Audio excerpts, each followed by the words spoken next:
അമേരിക്കയിലെ സർക്കാർ ഷട്ട്ഡൗൺ അഹമ്മദാബാദ് വിമാനാപകടത്തിൽ ഇരകളെ ബാധിച്ചതായി റിപ്പോർട്ട് വരുന്നു. അടച്ചുപൂട്ടലിനെ തുടർന്ന് കുടുംബങ്ങൾക്ക് കേസ് ഫയൽ ചെയ്യുന്നതിൽ കാലതാമസം ഉണ്ടാകുന്നു എന്നാണ് ആരോപണം ഉയരുന്നത്. ബൽറാം നെടുങ്ങാടി ഈ വിവരങ്ങളുമായി ഡൽഹിയിൽ നിന്ന് ചേരുന്നു. ബൽറാം, അമേരിക്കയിലെ അടച്ചുപൂട്ടലും നമ്മുടെ വിമാനാപകടം തമ്മിൽ ബന്ധമുണ്ട് എന്നിപ്പോൾ മനസ്സിലായി.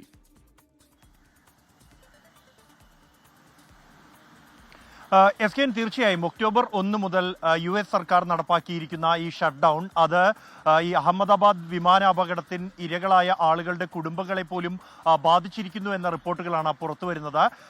ഈ അപകടത്തിൽ മരിച്ച 260 പേരിൽ 125 പേരുടെ നിയമ നടപടികൾ ഉൾപ്പെടെയുള്ളവ കൈകാര്യം ചെയ്യുന്നത് അമേരിക്കൻ നിയമ സ്ഥാപനമായ ബ്ലീസി അലൻ ആണ്. അവർ ഈ ബോയിങ് കമ്പനിയുമായി ബന്ധപ്പെട്ട ഈ വിമാനത്തിന്റെ വിവരങ്ങൾ, കോക്പിറ്റ് വോയിസ് റെക്കോർഡർ വിവരങ്ങൾ അടക്കമുള്ള സാങ്കേതിക വിവരങ്ങൾ ആവശ്യപ്പെട്ട് US സർക്കാരിനെ സമീപിച്ചിരുന്നു. അതിനായി ഇന്ത്യയിലെ വിവരാവകാശ നിയമത്തിന് തുല്യമായ ഫ്രീഡം ഓഫ് ഇൻഫർമേഷൻ ആക്ട് അനുസരിച്ച് അപേക്ഷ നൽകിയിരുന്നു. എന്നാൽ ഈ അടച്ചുപൂട്ടൽ കാരണം ഈ അപേക്ഷയ്ക്ക് കൃത്യമായ മറുപടികൾ, ഈ വിവരങ്ങൾ ഒന്നും തന്നെ ഇതുവരെയും ലഭ്യമായിട്ടില്ല. അതുകൊണ്ട് തന്നെ കോടതിയുമായി ബന്ധപ്പെട്ടുള്ള നിയമ നടപടികൾക്ക് ഇത് തടസ്സമായിരിക്കുന്നു, അത് വൈകിപ്പിക്കുന്നു എന്നാണ് ഈ നിയമസ്ഥാപനം അറിയിച്ചിരിക്കുന്നത്. 260 പേരിൽ 125 പേരുടെ വിവരങ്ങൾ ഈ കമ്പനി ആണ് കൈകാര്യം ചെയ്യുന്നത്.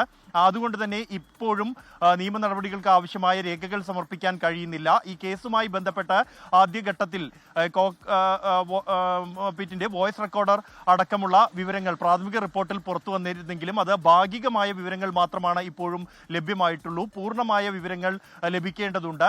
ഇതടക്കമുള്ള വിവരങ്ങൾ തേടിയാണ് കമ്പനി അധികൃതരെ സമീപിച്ചിരിക്കുന്നത്. ഇത് ലഭിച്ചാൽ മാത്രമേ നിയമ നടപടികളുമായി മുന്നോട്ട് പോകാൻ കഴിയൂ എന്നാണ് കമ്പനി അറിയിച്ചിരിക്കുന്നത്. എന്തായാലും അതിനായുള്ള ശ്രമങ്ങൾ തുടരും എന്നുമാണ് കമ്പനി വ്യക്തമാക്കുന്നത്.